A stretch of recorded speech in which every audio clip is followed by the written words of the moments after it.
hoopers. So I had a request from my friend Fanny to do a tutorial where it's more like a technique in general on shoulder hooping and getting into these type of things and just learning how to do cool pattern with your arms. So the first thing, so this is for people that already kind of know how to shoulder hoop. So I'm going to do a quick few words on how to shoulder hoop. So you need to think of shoulder hooping in four. You need to really unlock that upper body. So you need to go that forward to one side, to the back, to the side and forward. So when I first tried to learn, I felt very stuck. I just couldn't. There was no unlocking of that upper body without moving the bottom. So that's something that you need to practice every day for maybe a few weeks. It took me about a month to get the shoulder hooping, and also having a big hoop, that helps a lot. Then turning once you're doing it. So obviously now I guess I can kind of do it now, not even, to be fair, and it's been a while. So you want to keep your hand on the top of your thighs, because if they're everywhere you're not gonna be able to shoulder hoop. So you want your hands on your thigh, and you want to be able to do that movement front, side, back, side, without shrugging your shoulders, because if you shrug your shoulder, this is gonna happen. This is gonna go up your neck.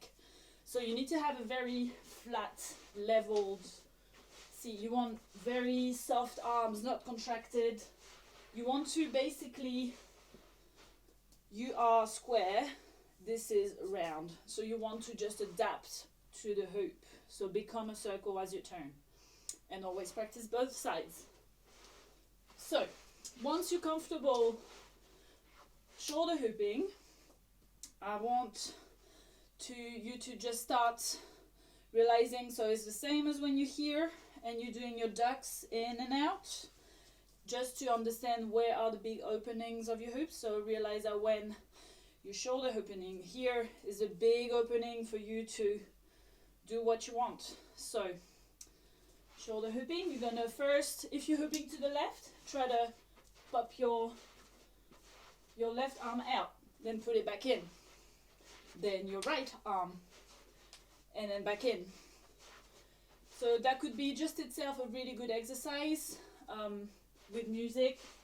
1, 2. And the hoop comes kind of very close to your armpit. You can even just practice hooping like this. And then switch. And then switch. Then once you feel a bit more comfortable, you try to do 1, 2, and chest hoop. And then 1, 2. So if you're hooping to the left, the rhythm you're going to do is left, right, left, right. Left, right, left, right, left. See how when one goes in, one goes out. Or you can do all sorts of things. So that's the kind of arm in, arm out. If you can't really shoulder hoop yet, you can just get that awareness from your neck, and you're gonna put one arm in. There you go. One arm in, one arm in, one arm in, one arm in, and then get to the shoulder. So in, out, in, out, in, out, in, out. And if you're spinning to the right, you're gonna start with your right arm, and then the left, and right and left, right, left. I can't really do it without turning on this side.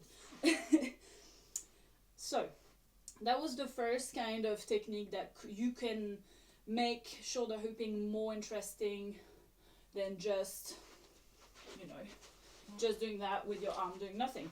You can just make them do this cool, then going low. That's an ab move, but you can get really sassy and incorporate breaks if you know how to break. Right.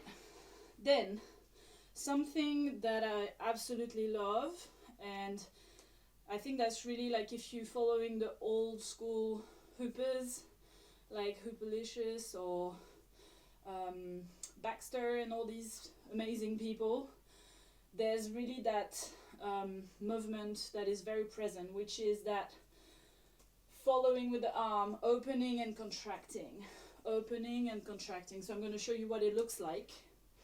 It looks like this.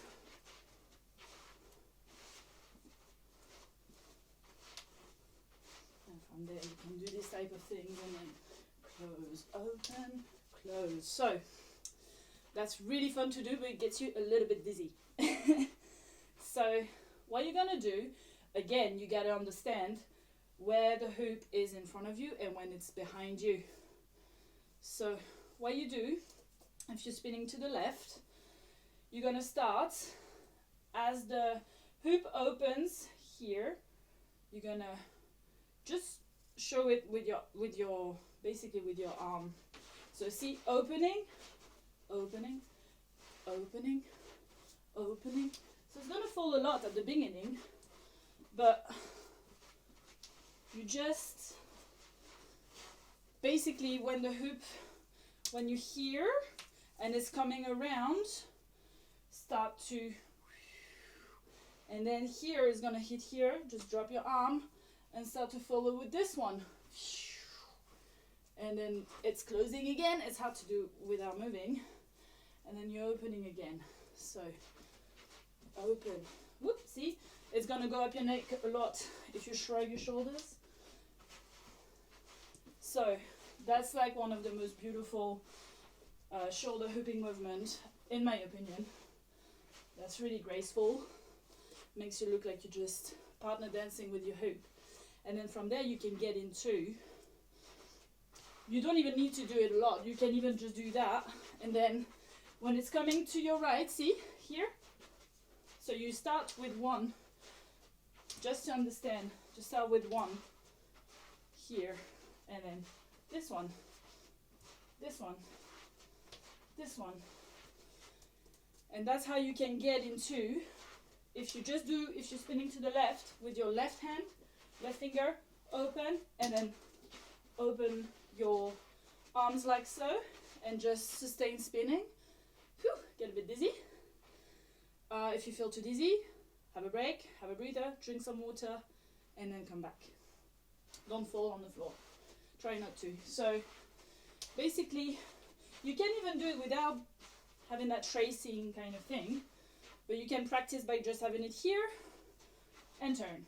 It's your sustainable spinning that makes the move. If you stop, it just looks like that. So tracing, tracing, tracing, open. There you go. Another one that I like to do when you merge these ones and the tracings, it looks like this. Keep one out, so I was telling you, so you can trace, trace, trace, trace, or even just close, open, whoop, and then close. So, and then you can switch.